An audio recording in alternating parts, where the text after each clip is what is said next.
and that 2050 was so thick that it would protect everything until the oil pump got everything primed.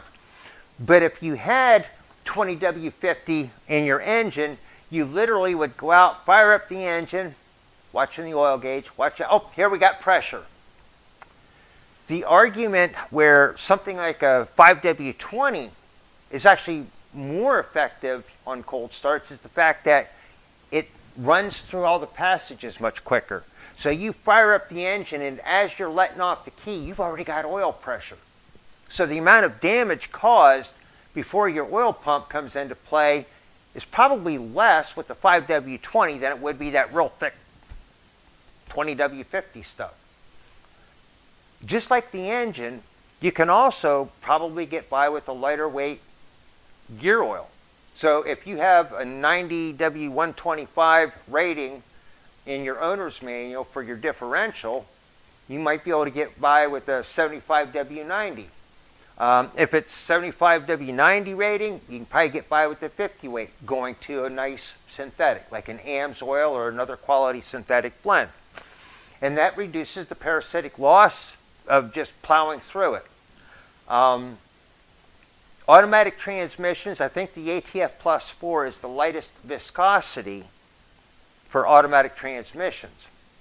So again, going from a dyno rating to a synthetic, you can go lighter and get better fuel economy and improved performance because you just reduce your parasitic losses.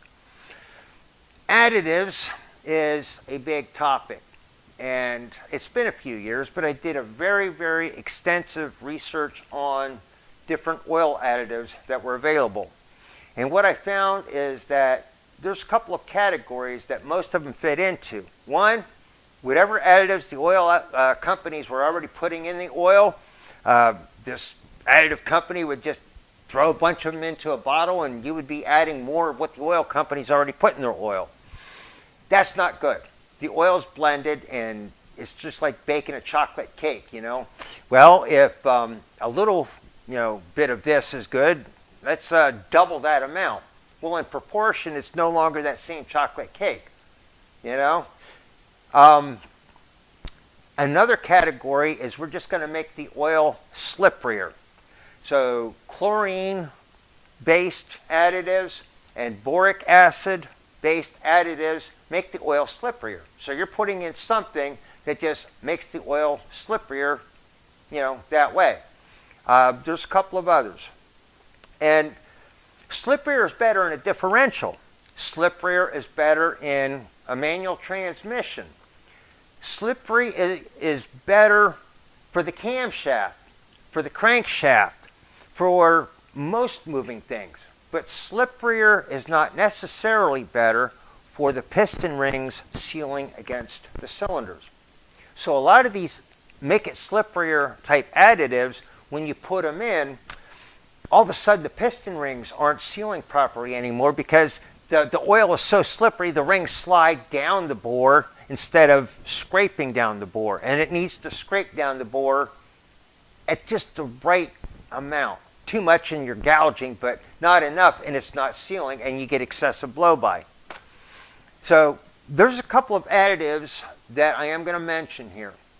One of the additives is Muscle Products MT10. Muscle Products, if you just type in Muscle Products, you get exercise equipment, and you got to put that MT-10 to actually get to the Muscle Products site. And their additive is actually an electrolyte. And they like to show how if you have a freshly machined crankshaft, it looks nice and shiny because it just came out of the machine shop, but if you put it under a high power microscope, you see that there's scratches and gouges and ridges and valleys. It's all the machining imperfections.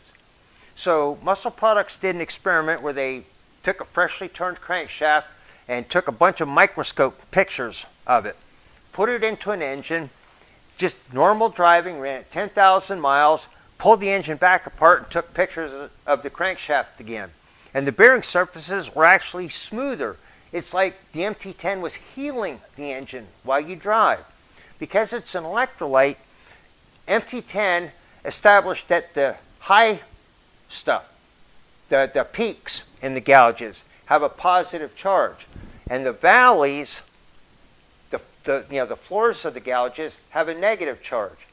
And with the electrolytic properties of the MT10, it just kind of smoothed them all over, so that now you have a smoother surface, and it was easier for everything to slip past everything. And it is not a friction modifier, so if you have a rear differential that has a clutch pack, you cannot use a friction modifier in there, or else your posi no longer works. You can use MT10 in a posi. The other additive that I'm rapidly falling in love with goes by the commercial name snake oil. It was a concoction put together by the late Ron Hatton, the gadget man. He found this chemical additive that's been used, I saw the patent, it's dated 1930s. So it's been used for decades in industrial applications, for decades in aerospace applications. But Ron couldn't really find any product that used it for automotive applications. Initially, he wasn't trying to create his own formula. Initially, he was just trying to find a good additive that he could recommend to his gadget man clientele. He couldn't find one. So he contacted the manufacturer, and he bought some, and he mixed it, and he started trying it. Lawnmower, mini bike, safe stuff. If it blows up, no big loss. And they all ran better. And then he tried it in the vehicle, and it ran better. And then he tried it in different parts of the vehicle, and it ran even better. And then he started sharing it with his inner circle, and the results were just phenomenal. It's been on the market for over 10 years now, and there's not been one catastrophic failure due to it. There's not been one bad review, not one complaint with 100% money-back guarantee, not one return. I am very impressed with the snake oil. And God love Ron Hatton, rest his soul. The website is www.snakeoil.wtf.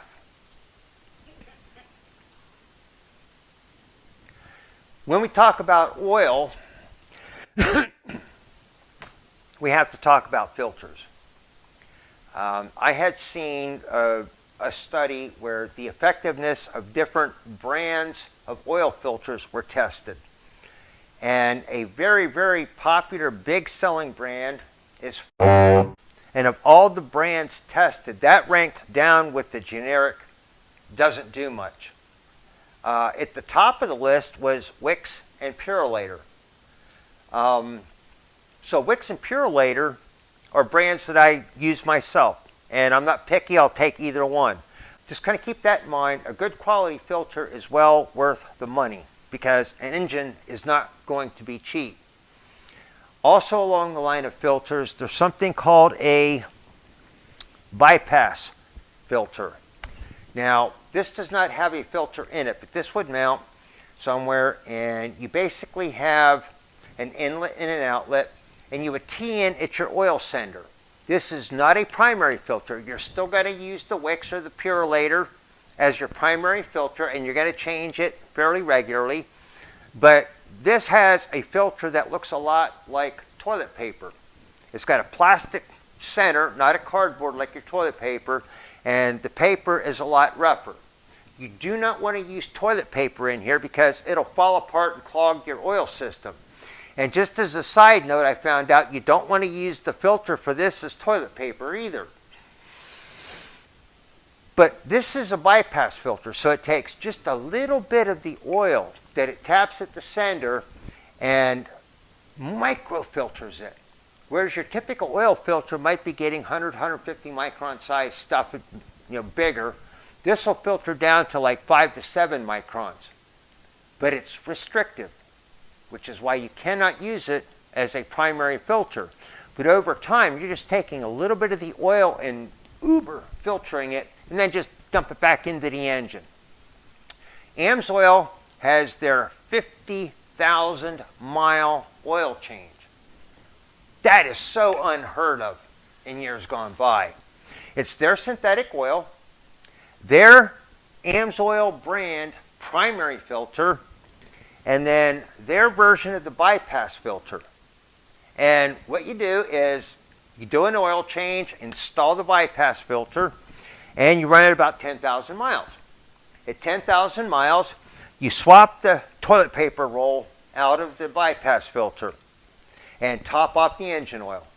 Run it another 10,000 miles. So every 10,000 miles, and then at the 50,000 mile mark, now it's a full-blown drain the oil, spin on a new primary filter, and replace that one, and all fresh oil. 50,000 mile oil change.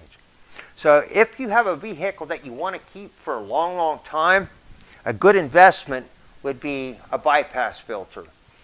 This one is model M30 Motor Guard Corporation. Hang on, I got this. Manteca. That's why I couldn't read it. Manteca. Manteca, California. So there's different companies that you can get these through. But just use the filters that they recommend.